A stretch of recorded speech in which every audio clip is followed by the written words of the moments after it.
Good evening, everyone. Let us start with the MCQs from this chapter, Mathematical Methods in Physics. Okay.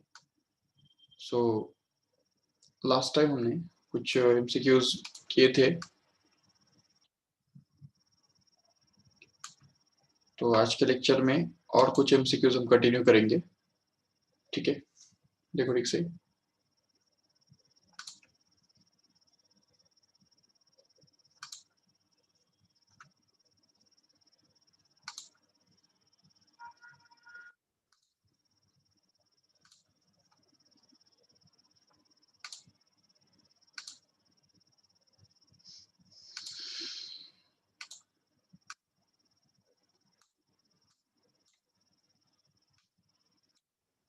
ठीक है, देखो यहाँ पे ठीक से.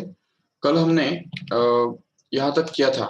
11th वाला MCQ जो है उधर तक हमने किया था, मुझे लगता है. So let us move further. Okay. So let us see this question number 12. Okay. Question number 12. Okay, 12 भी किया था शायद हमने, right? याद है आपको, orally बताया था आपको कि if the sum of two unit vectors is also a unit vector, then the magnitude of their difference is going to be equal to. तो अभी देखो, अगर सपोज ये दो एक यूनिट वेक्टर है, ये दूसरा यूनिट वेक्टर है, इन दोनों का जो वेक्टर सम है, तो वो वेक्टर सम भी अगर यूनिट वेक्टर बनता है, तो इसका मतलब उनके बीच में एंगल जो है वो 120 डिग्री होना चाहिए. ये बात हम डायरेक्ट जो टेबल देख के बता सकते हैं. नहीं तो फिर हमको ये करना पड़ेगा. देखो, अगर हमको ये बात पता नहीं है, वो टेबल अगर लर्न नहीं है, तो उस केस में क्या करना पड़ेगा. देखो कि देखो, अगर सपोज हम मान लेते हैं कि are bar is going to be the sum of this p bar and q bar, right? And p bar and q bar are both of them are unit vectors. What does it mean? That means p cap and q cap हमको denote करना होगा उसको, and उसका जो resultant है तो वो भी एक यूनिट वेक्टर है, जिसका मतलब ये होता है कि r is also a unit vector. That means we should denote it by r cap, and then we can get this as p cap plus q cap, no doubt. And if we use this, then अभी इसमें देखो, q cap is p cap is a unit vector, so mod of p cap is going to be 1, and again q cap is a unit vector, so mod of q cap is also going to be 1, and moreover the resultant of these two or addition of these two, that is r cap, is also a unit vector, so mod of r bar is also going to be 1. So if we use it here, then we know that this r cap, mod of r cap must be equal to root of mod of p cap का whole square plus mod of p cap q cap का whole square plus 2 mod of p cap into mod of q cap into cos of theta, where theta is going to be the angle between the two vectors. Okay, so mod of r cap is going to be 1, right? And here mod of p cap is going to be 1 again, so 1 ka square is again 1, plus mod of q cap is again 1, so 1 plus 1 becomes 2. We write it in the next step, and here it is going to be 2 into 1 into 1 into cos theta, which happens to be actually 1. अभी squaring करेंगे दोनों तरफ, तो हमको यहाँ पे मिल जाएगा 1 square, which is actually going to be 2 plus यहाँ पे आ जाएगा 2 cos theta, correct है? And since this 2 plus 2 cos theta is 1 square, that means 1 minus 2 is actually going to be 2 cos theta, which means 2 cos theta is going to be minus 1, right? Which gives that cos theta is actually going to be minus half, जिससे ही हमको मिलता है कि theta is going to be 120, correct है? And once we get this theta, that is 120, then now in that case we can find out the subtraction of these two vectors now. तो अभी हम इन दोनों वेक्टर्स का subtraction निकाल सकते हैं, ठीक है? क्योंकि वहां पे हमने पूछा है हमको द डिफरेंस इज, ये देखो यहाँ पे क्या पूछा है हमको, डिफरेंस पूछा है. तो अभी डिफरेंस कैसे निकालेंगे? Let us take the difference as S cap, और चलो एस बार को उसको बोल देंगे, जरूरी नहीं कि वो यूनिट वेक्टर ही होगा. तो S bar is going to be actually P cap minus Q cap. Okay, तो P cap minus Q cap ये रहेगा यूनिट वेक्टर, इनका दोनों का डिफरेंस. अभी उसका लेकिन मैग्नीट्यूड कैसे मिलेगा हमको? एस बार का मैग्नीट्यूड बनेगा mod of S bar and that is equal to root of mod of P cap का square plus mod of Q cap का square and minus 2 times of mod of p cap into mod of q cap into cos theta. याद है ये formula last time derive किया था? तो अगर ये यूज करेंगे यहाँ पे तो हमको मिलेगा mod of s bar which is actually going to be equal to root of what is this mod of p cap whole square. It is again going to be 1 and here this mod of q cap is again going to be 1 minus 2 times of 1 into 1 again into cos theta as it is, right? So that in the next step we can get this as mod of s bar which is equal to root of this 2 plus 1 plus 1 becomes actually 2 minus here it is going to be 2 times of cos theta, and since theta is 120 and directly we can put the value of cos theta directly. What is the value of cos theta? See here, it is minus 1 by 2. So if we put it here directly, then we can get it as 2 minus 2 times of minus 1 by 2. Okay, so that this minus minus sign 2 gets cancelled and we are left with mod of s bar equal to root of 2 and this 2 gets cancelled and we are left with minus of minus plus. Okay, so 2 plus 1 which happens to be actually root of 3 here, but this is actually long cut method. Okay, remember ये बहुत लंबा method हो गया, but उसका intuitive जो answer है वो यही है कि when the two vectors produce a resultant of the same magnitude as that of the two, that means they must be inclined at an angle of 120 degree with each other. And whenever the two vectors are inclined at an angle 120 degree to each other, then their magnitude of their difference happens to be root 3 times of each of them. And this is the fact which you have seen already in the table and listed it out in the table. So using that table, we can easily find out the answer. Okay, which is root 3. तो यहाँ पे root 3 answer हमको मिलने वाला है. This is going to be the correct option, B. Okay. Let us see the next one. 13th question देखो ठीक से. If the resultant of A bar and B bar makes an angles alpha with A bar and beta with B bar. Okay. इसका मतलब क्या देखो कि A बार और B बार का जो रिजल्टेंट है तो वो रिजल्टेंट ये देखो, सपोज ये A बार है और ये B बार है, ठीक है. इनका रिजल्टेंट जो है तो वो हम देख सकते हैं यहाँ पे पैराग्राम यूज करके हम ड्रॉ कर सकते हैं उसको. ये बन गया उनका resultant.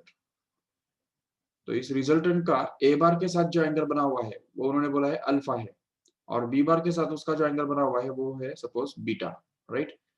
So R bar makes an angle alpha with A bar and beta with B bar.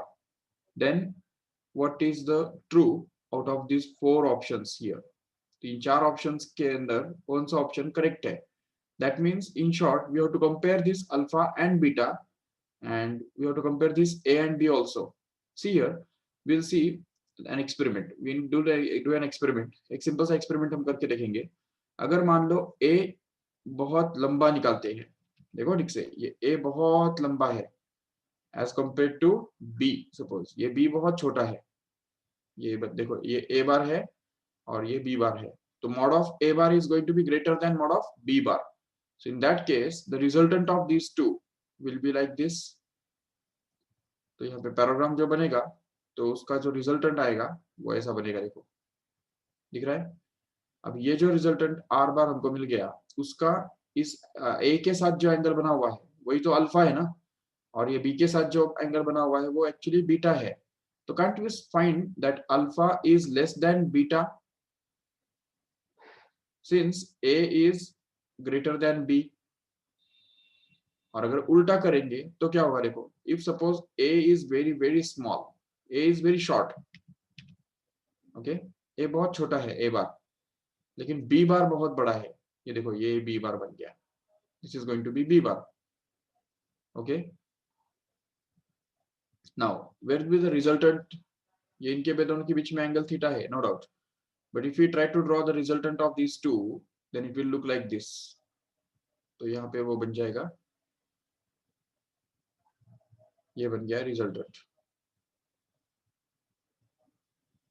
ये देखो, this is actually going to be resultant. R bar we can say. If we see the angle made by this resultant with A bar here, it is going to be greater, whereas the angle made by the same resultant with this B bar here is going to be very small. Beta is very small. So can't we find that alpha is greater than beta when A is shorter than B? Okay. So when alpha is less than beta when A is less than B, and alpha is alpha is greater than beta when A is less than B, and alpha is less than beta when A is greater than B. मतलब उल्टा होता है। ये simple सी बात हमको समझनी है। तो ये ऐसा ऑप्शन कौन सा है यहाँ पे, देखो ठीक से। तो देखो ये सिर्फ सी ऑप्शन हमको यहाँ पे मिल रहा है, जो वही डिपिक्ट करता है कि alpha is less than beta if A is greater than B. Okay, ये देखो ये वाला ऑप्शन हमको मिल रहा है यहाँ पे, alpha is greater than beta when A is less than B. नहीं, ये वाला, ये देखो इधर वाला। तो ये alpha is less than beta when A is greater than B. तो ये जो ऑप्शन है तो वो हमको दिख रहा है यहाँ पे ऑप्शन सी के अंदर, तो इसलिए यहाँ पे सी ऑप्शन करेक्ट होगा जरूर। चलो next one, go to the next one. A bar is given to be 4i bar plus 6j bar. B bar is actually given to be 2i bar plus 3j bar. Which one of the following is correct? Check how we can solve this.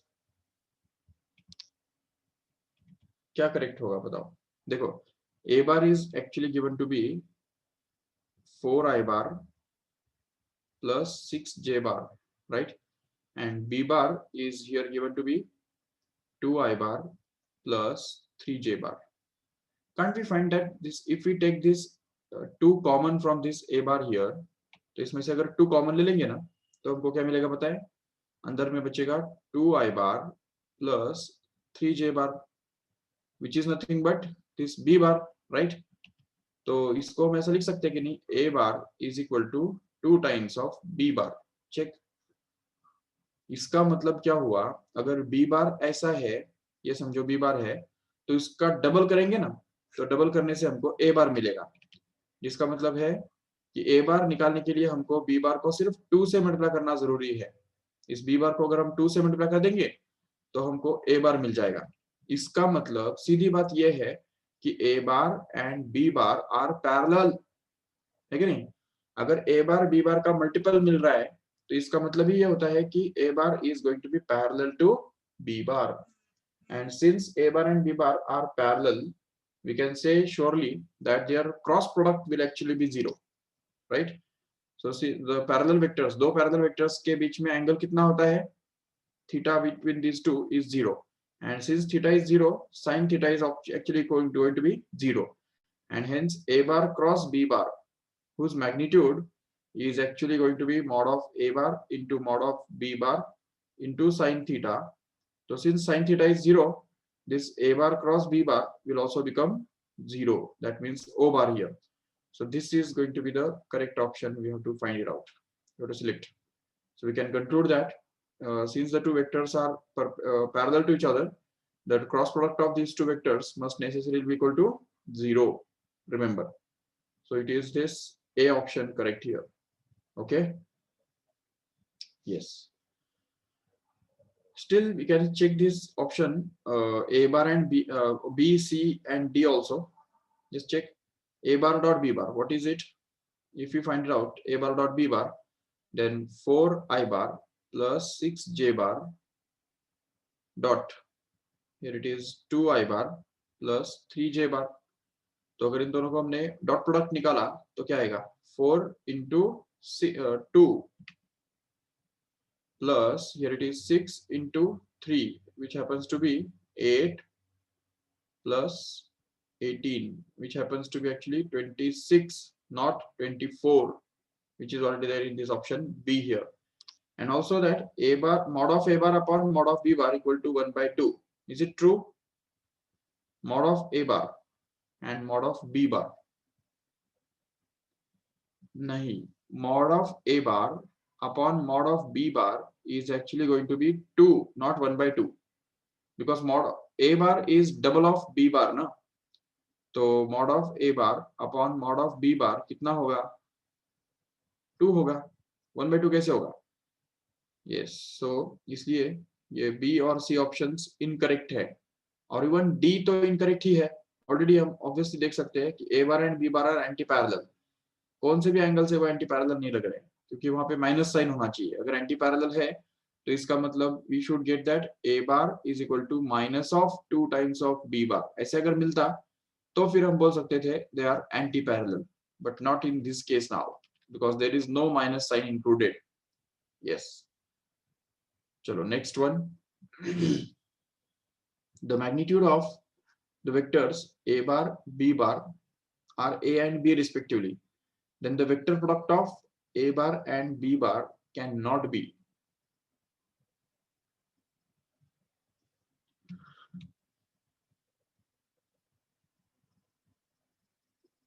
Okay, the magnitudes of two vectors a bar and b bar is given to be a and b respectively, then the vector product of a bar and b bar cannot be 0. It can be 0 if they are parallel, right? अगर दो vectors parallel है तो उनका magnitude 0 हो सकता है कि नहीं? अभी जो हमने देखा, ये देखो, ये दोनों वेक्टर्स, ये है एक ए बार, ये दूसरा बी बार, और इन दोनों का जब हमने क्रॉस प्रोडक्ट ढूंढा तो वो हमको 0 मिल गया. अच्छा, ये बात समझो कि चलो ठीक है, ए बार और बी बार, ये दोनों वेक्टर्स जो है हमारे पास, ये देखो, ये ए बार और बी बार, ये दो वेक्टर्स हमारे पास है. इनका दोनों का, ये दोनों पैरेलल है, और पैरेलल होने की वजह से उनका क्रॉस प्रोडक्ट 0 है. ये समझना तो बहुत इजी है, बिल्कुल, नो डाउट. बट क्या हम प्रैक्टिकली क्रॉस प्रोडक्ट निकाल के देख सकते हैं? क्या वो सच में 0 आता है कि नहीं? अगर तुम को अगर करके देखना है तो वो भी करके देख सकते हो. देखो, आई बार, जे बार, के बार, एंड हियर इट इज 4, 6, 0. ये देखो 4, 0, 6, 0, और यहाँ पे आएगा 2, 3, 0. करेक्ट है. और अभी देखो, इसमें डिटर्मिनेंट का एक प्रॉपर्टी है, तुमने देखा होगा कि डिटर्मिनेंट के प्रॉपर्टी के हिसाब से कोई भी एक रो में अगर कोई भी एक नंबर अगर कॉमन मिलता है तो we can take it out from the determinant itself. तो कोई भी एक रो में अगर हमको कोई नंबर कॉमन मिलता है तो उसको हम सीधा डिटर्मिनेंट के बाहर ले सकते हैं. तो अभी देखो यहाँ पे 4, 6, 0, इन तीनों नंबर्स में से अगर हमने 2 बाहर निकाला तो क्या होगा? ये 2 चला गया बाहर, डायरेक्ट डिटर्मिनेंट के बाहर आ गया वो. और क्या बनेगा यहाँ पे अभी?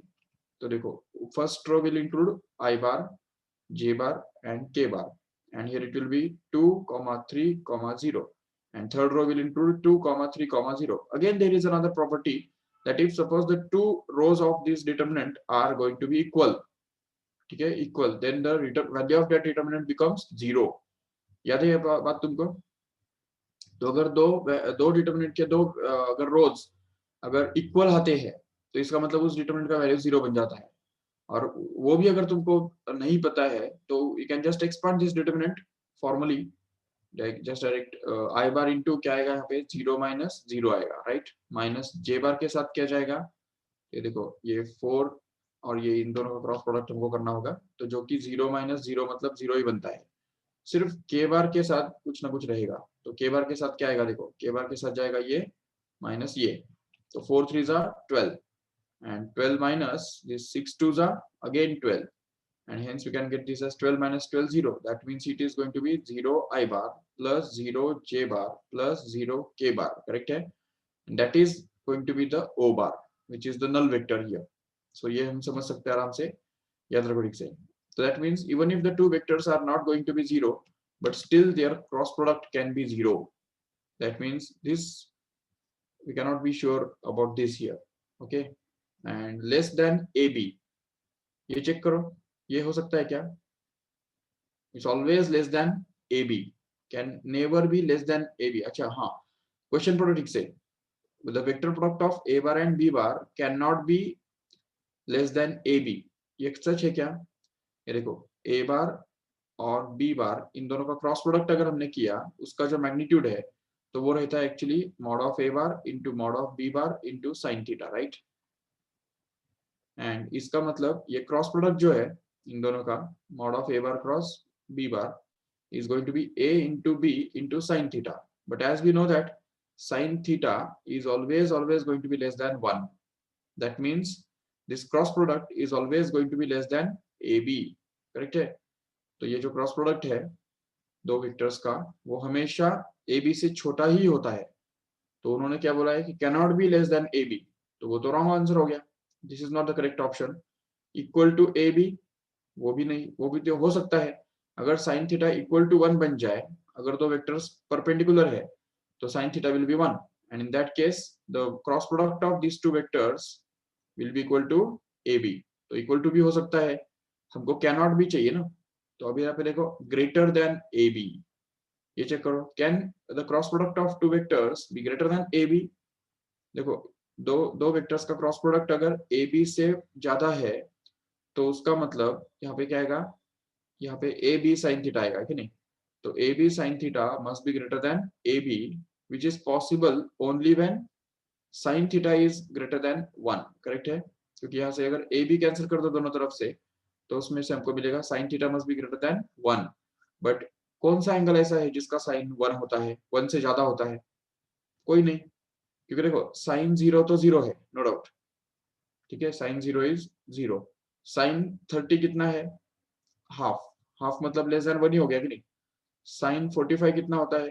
1/√2 which is again less than 1 only. Even sin 60 अगर निकालते हो तो वो भी √3/2 बनता है which is again less than 1. If we calculate it in decimals then it will be found to be less than 1 no doubt. And at the most sin 90 happens to be exactly equal to 1, but there is no angle whose sine is less than 1.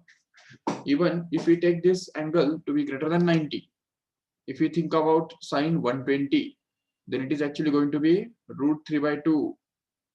Again it is less than 1. And even if we take this sine of 135 then it happens to be 1/√2. Again it is less than 1 only. So sin theta can never be greater than 1, and that's why the cross product of two vectors can never be greater than the product of their magnitudes, that is AB. Remember. Okay, so this is the answer. D is the correct option of this 15th question. Just go to the 16th one. देखो, the torque of a force F bar acting at a point is tau bar. Okay, तो एक point पे एक torque काम कर रहा है force की वजह से, और वो फोर्स की वजह से जो टॉर्क काम करता है वो दिया हुआ है यहाँ पे, it is tau bar. If the position vector of the point is 7i bar plus j bar plus k bar, then tau bar is. It's very simple. Once again, just we have to find out the cross product of these two vectors. F bar is given. Okay, what is F bar here? It is minus 3i bar plus j bar plus 5k bar, right? And also R bar is given. Position vector उसका point का क्या दिया हुआ है? 7i bar plus j bar plus k bar, right? And if you want to find out the cross product of these two vectors, which is noted by tau, so tau bar actually happens to be R bar cross, sorry, R bar cross F bar, correct है? So if we use this here, तो R bar cross F bar निकालने का मतलब होगा ये I bar, J bar, K bar, determinant निकालने का direct. R bar के क्या है कोएफिशिएंट्स? 7, 1 and 1. F bar के क्या है देखो, रिक्स है -315. So this is -315, no doubt. And then we can just find out this torque to be equal to this I bar must be multiplied with this cross product here, right? So I bar multiplied by 5 minus 1, then J bar which is multiplied by this 7 into 5 minus 3 into 1, which is actually going to be 35 minus 1, मतलब plus 1 हो गया वो, नहीं sorry plus 3 हो गया वो.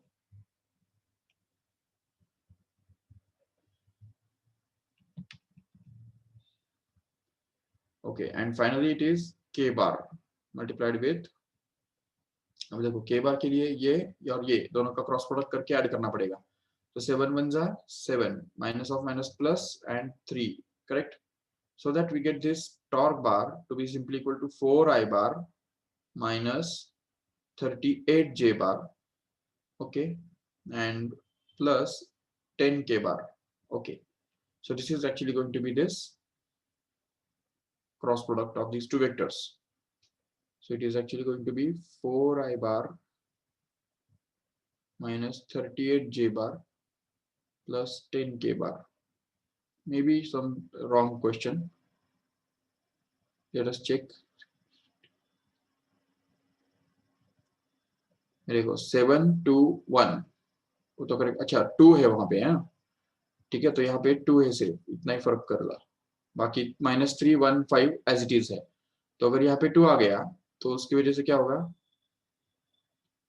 जब आई बार का प्रोडक्ट हम करेंगे तो इट्स ओके देन, वो थोड़ा सा गड़बड़ होगा फिर उसकी वजह से। ये देखो this is actually the expansion I bar J bar और के बार के फॉर्म में। बट कंसेप्ट क्या है समझा ठीक से, concept is the same, that is we have to find out the cross product of these two vectors, and that cross product is actually going to be the torque acting on that substance. Yes, so this is the question number 16 here. Let us see this next one, that is 17th one.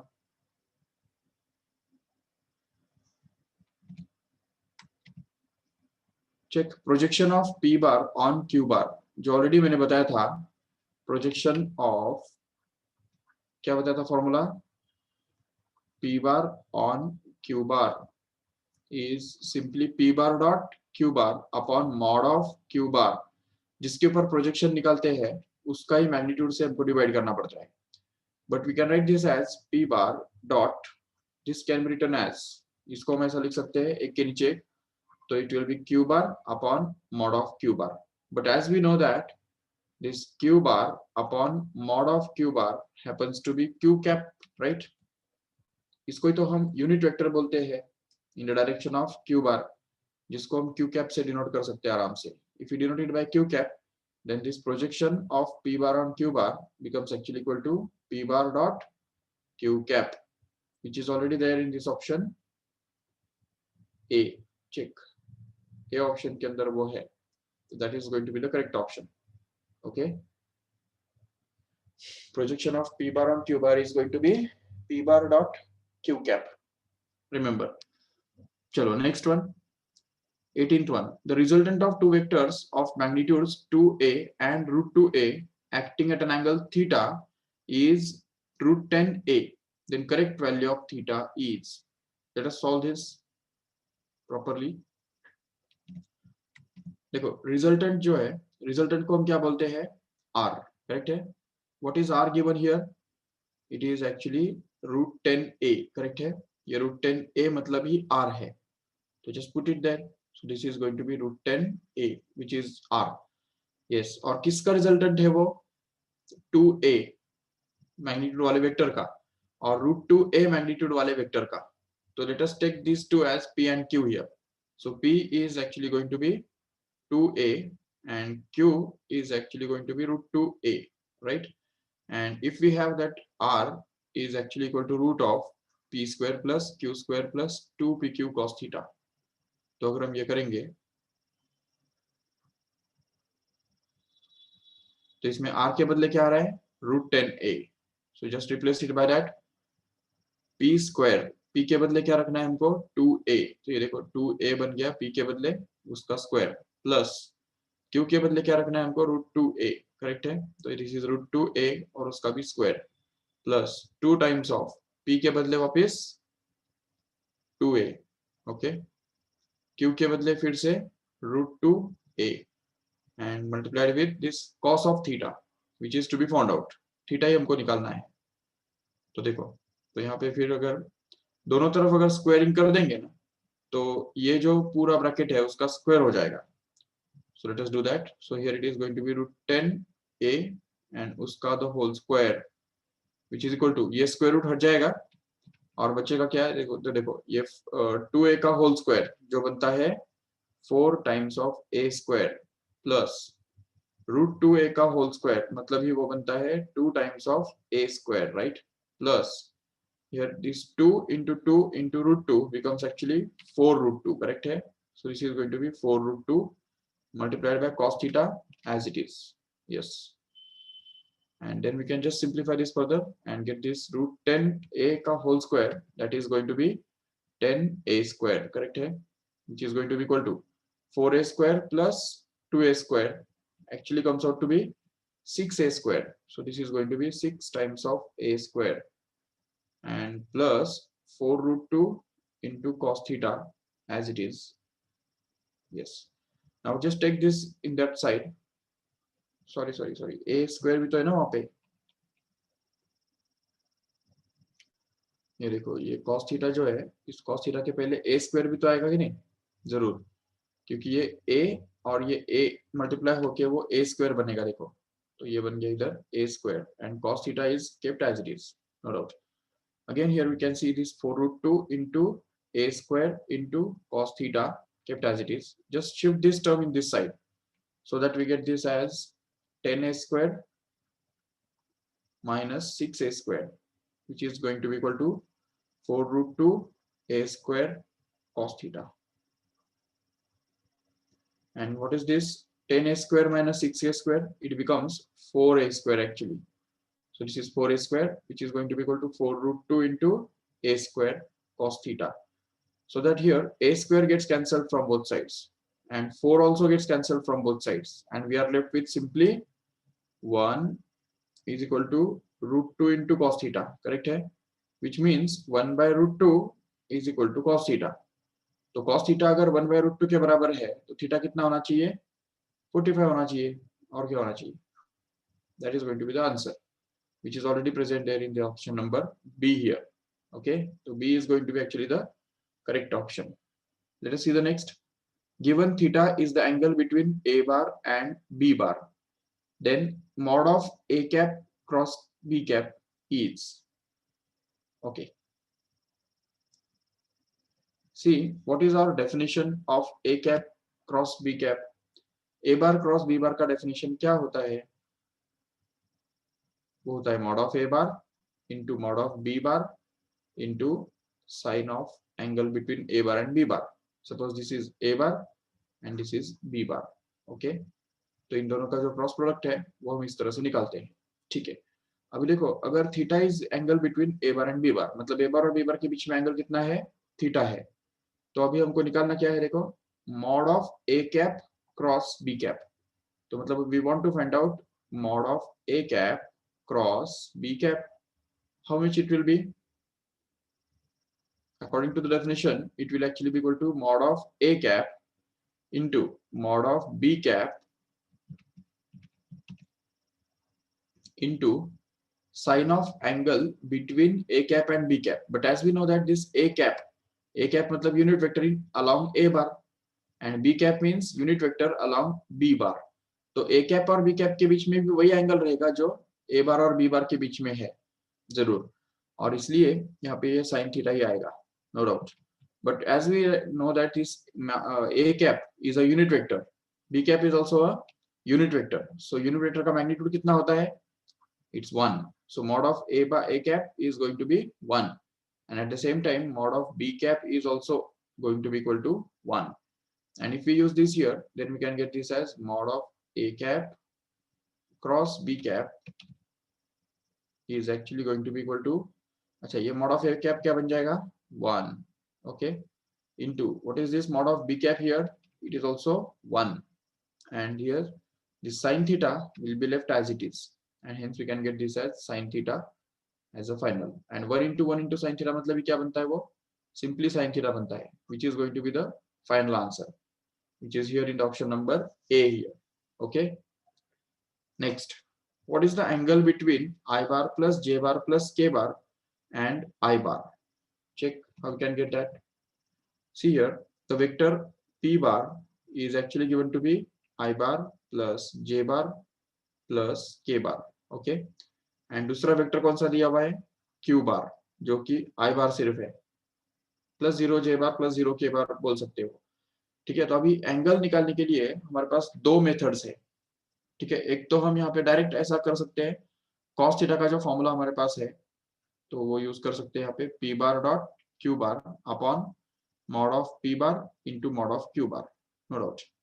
So if you take this as here, then p bar dot q bar क्या बनता है देखो, तो यहाँ पे p दो vectors का dot product कैसे ढूंढते हैं, कोएफिशिएंट्स का मल्टीप्लिकेशन, तो यहाँ पे आ जाएगा 1 into 1 plus 1 into 0 plus 1 into 0 again, and that is to be divided by root of p bar का mod कितना आता है, ये देखो p बार के अंदर सभी कोएफिशिएंट्स कितने हैं, 1 1 1 है बराबर, तो इसलिए यहाँ पे आ जाएगा 1 का स्क्वायर मतलब 1 plus 1 and that is multiplied with this mod of Q bar which is going to be 1 only, क्योंकि उसमें दूसरा कुछ है ही नहीं, तो इसलिए फिर यहाँ पे वो आ जाएगा सिंपली, अब देखो यहाँ पे ये बन रहा है 1 plus 0 plus 0 and that is divided by root 3 into 1 which actually becomes equal to 1 by root 3, and since cos theta is equal to 1 by root 3, so what can we say,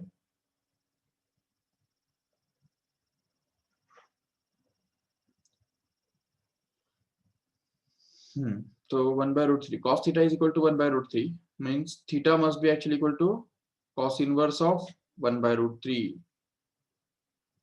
But now many students get confused and say that cos inverse of 1 by root 3, how much is this, what is the cos inverse of 1 by root 3, डालो chat box के अंदर, मुझे पता है कोई ना कोई wrong आएगा ही.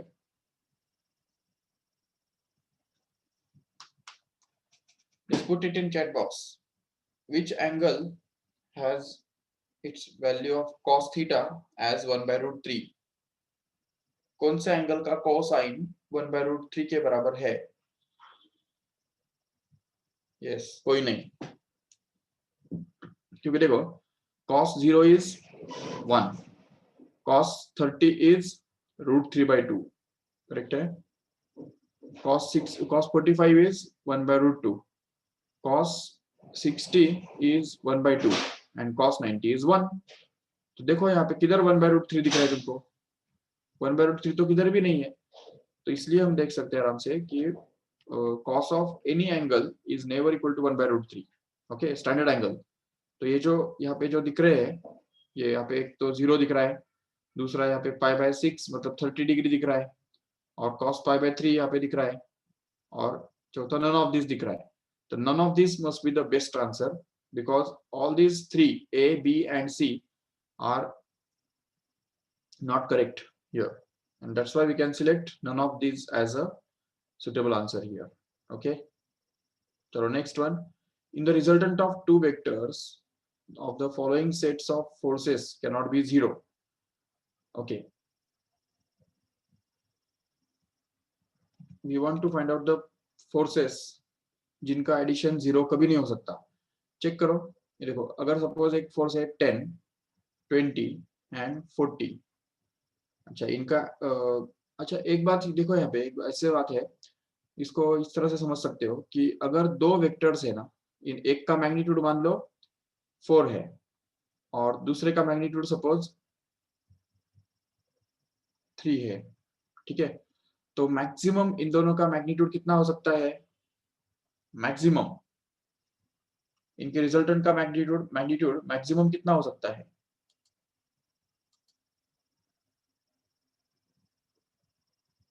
It can be 7, right, 7, and minimum कितना हो सकता है, इट कैन बी 1. याद रखो ठीक से, if the two vectors are having the magnitude p and q respectively, then their resultant has a magnitude maximum, that is p plus q, sorry, p plus q, and it will be minimum, that is p minus q. तो कोई भी दो vectors जब same direction में होते हैं तो उनके मैग्नीट्यूड्स ऐड हो जाते हैं और हमको p plus q मिलता है, जो कि इनके रिजल्टेंट का मैक्सिमम वैल्यू होता है. लेकिन अगर दो वेक्टर्स अपोजिट डायरेक्शन में है तो उस केस में उनका जो मैग्नीट्यूड का जो सबट्रैक्शन हो जाता है और उसकी वजह से उनका जो रिजल्टेंट बनता है, उस रिजल्टेंट का magnitude actually p minus q के बराबर बनता है, और this is going to be the minimum value of resultant, magnitude of resultant, r min उसको हम बोलेंगे, ठीक है, और इसको हम बोल सकते हैं r max. ओके, मैक्स मतलब मैक्सिमम वैल्यू, तो maximum value of resultant of two vectors is p plus q and the minimum value is p minus q. Correct है? तो ये सब चीजें याद रख के हम यह भी क्वेश्चन सॉल्व कर सकते हैं. देखो देखो ये चार पेयर्स हमारे पास है. एक है 10 20 40, दूसरा है 10 10 20. ओके, तीसरा पेयर देखो क्या है, ये देखो यहाँ पे नीचे दिख रहा है 10 20 20, right? Yes, so it is 10 20 20. और फिर चौथा पेयर जो है वो हमको दिख रहा है 10 10 10. यस, 10 10 10. ओके, अभी हमको पूछा क्या है, समझा ना? क्वेश्चन क्या है, थोड़ा पढ़ो एक बार ठीक से. The resultant of which of the following sets of forces can never be equal to zero? Okay, मतलब कौन से सेट्स में फोर्स का जो वैल्यू है वो कभी जीरो नहीं हो सकता है. ठीक है, that means subtraction we want it to be zero. तो देखो अभी इसमें क्या हो सकता है, ये देखो 10 वाला जो वेक्टर है और ये 10 वाला जो वेक्टर है वो अगर सेम मैग्नीट्यूड सेम डायरेक्शन में हो, ये 10 और ये 10 सेम डायरेक्शन में है, और ये 20 वाला जो है तो वो अगर ऑपोजिट डायरेक्शन में है, तो हो गया इन दोनों का रिजल्टेंट जीरो. करेक्ट है? इस केस में तो जीरो हो सकता है, नो डाउट. इवन यहाँ पे देखो ये जो 10 20 20 है, उस केस में क्या हो सकता है बताओ? ये देखो अगर ये 10 और 20 ऐड कर दो, ठीक है, तो वो बनेगा 30. करेक्ट है? 30. और उसका वो अगर एक डायरेक्शन में है, मान लो इस डायरेक्शन में है, और ये जो बचा हुआ 20 है, तो वो अगर ऑपोजिट डायरेक्शन में भी अगर होता है तभी भी यहाँ पे 10 बचा रहेगा. तो इसलिए 30 और 20 इन दोनों का एडिशन कभी भी जीरो नहीं आ सकता है. मतलब वेक्टर सम कभी भी जीरो नहीं आ सकता है.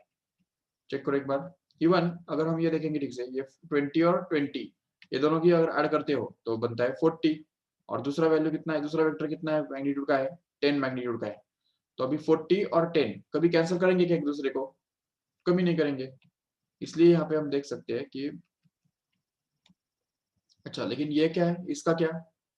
ये देखो इन तीनों का मैग्नीट्यूड जीरो हो सकता है क्या? चेक करो एक बार.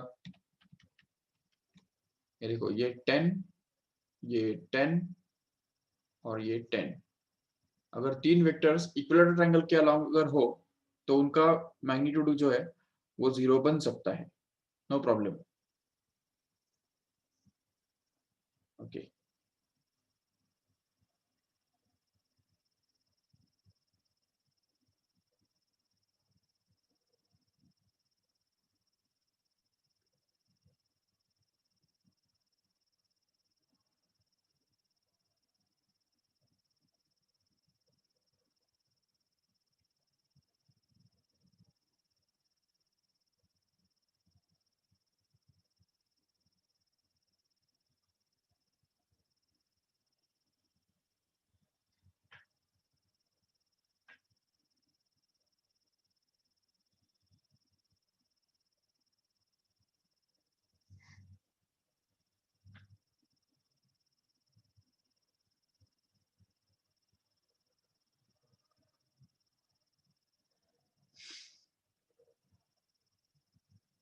ओके. बट अभी इसमें देखो कि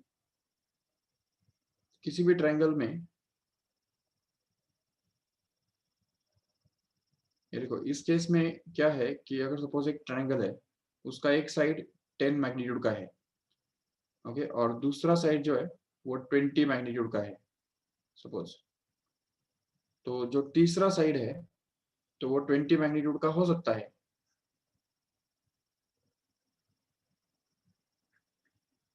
क्योंकि एक बात याद रखो ठीक से कि किसी भी ट्रायंगल का कोई भी एक साइड बाकी दोनों साइड्स के लेंथ के सम से छोटा ही होता है. ये समझ सकते हो ठीक से? The sum of any two sides of a triangle is always greater than the third one, right? कोई भी देखो, कोई भी करके देखो, इन दोनों का अगर सम करेंगे तो ये 20 से ज्यादा ही बन रहा है, या इन दोनों का सम करके देखेंगे तो वो 10 से ज्यादा ही बन रहा है, नो डाउट. ये करेक्ट है, ठीक है. बट अभी देखो अगर ऐसा एक ट्रायंगल बनाने के लिए ट्राई करो जिसका एक साइड 10 हो, दूसरा साइड सपोज 20 हो, और तीसरा साइड जो है वो 40 हो. Is possible? It's not possible at all. Just because see here, ये 10 और ये 20 अगर ऐड करेंगे तो 30 बनता है, तो तीसरा साइड जो है वो 30 से छोटा होना चाहिए कि नहीं? But it is not that, it's 40, which is not possible at all. So अगर ये दोनों साइड्स जो है वो 10 और 20 वाले साइड्स अगर हम एक लाइन में भी अगर डाल देंगे ऐसे, तभी भी इन दोनों का जो सम है वो 30 बनता है, और तीसरा साइड जो है वो 40 का एक्स्ट्रा ही आएगा. तो इसलिए इन तीनों वेक्टर्स का जो एडिशन है वो कभी भी जीरो बनना पॉसिबल ही नहीं है. इनका एडिशन जीरो बन सकता है, इनका एडिशन भी जीरो बन सकता है, इनका भी एडिशन जीरो बन सकता है, क्योंकि ट्रायंगल पॉसिबल है उससे बनना, ट्रायंगल उससे ट्रायंगल बनाना पॉसिबल है. जब तक ट्रायंगल बनाना पॉसिबल है तो तब तक क्या होगा, देखो ये वेक्टर, इसको अगर हमने ए बार बोल दिया, इसको अगर हमने बी बार बोल दिया, और इसको अगर सी बार बोल दिया, तो we can say that this vector is in this direction, this vector is in this direction, and this vector is in this direction. So we can say that this a bar plus b bar plus c bar is actually going to be o bar, because we arrive at the same point once again after circulating. Okay, तो जो add करने के बाद हम फिर से उसी point पे आ जाते हैं जहां पे हमने स्टार्ट किया था. इसका मतलब ये उनका एडिशन कितना हो गया, जीरो हो गया. It is possible in this worst case also, but not possible at all in this case here, and that's why this a is going to be the correct answer. In option a only, we cannot get the resultant of these three vectors to be zero, remember. Yes, चलो ठीक है. तो इसके बाद के जो numericals है या एमसीक्यूज है, तो वो हम थोड़ा नेक्स्ट टाइम नेक्स्ट लेक्चर में करेंगे. अब नेक्स्ट लेक्चर मतलब एक्चुअली वो it will be after Diwali only. Okay, because today is your first last day before the vacations, ठीक है ना, before Diwali vacations. Yes, so let us stop here. अच्छा, अगर किसी को कुछ भी पूछना है तो पूछ सकते हो माइक अनम्यूट करके.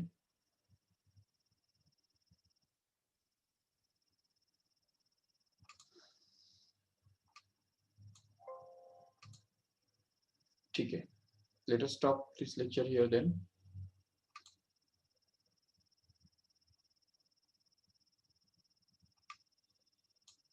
Which recordings are not available to you? कौन सी रिकॉर्डिंग नहीं मिल रही है आपको? I have already uploaded all the recordings. Yeah, today only I have uploaded all the recordings. If you are not finding anything, just call me, I will just tell you. आज ही मैंने अभी recording सारे upload किए हैं. हाँ, आपके app में नहीं है, आपके ऐप में थोड़े बहुत कम रहेंगे, बट अगर आप nuclearacademy.org इस वेबसाइट पे जाएंगे तो वहाँ पे आपके लिए सारे रिकॉर्डिंग्स उसमें ऑलरेडी है. ठीक है, चलो ठीक है, let us stop here. Bye bye.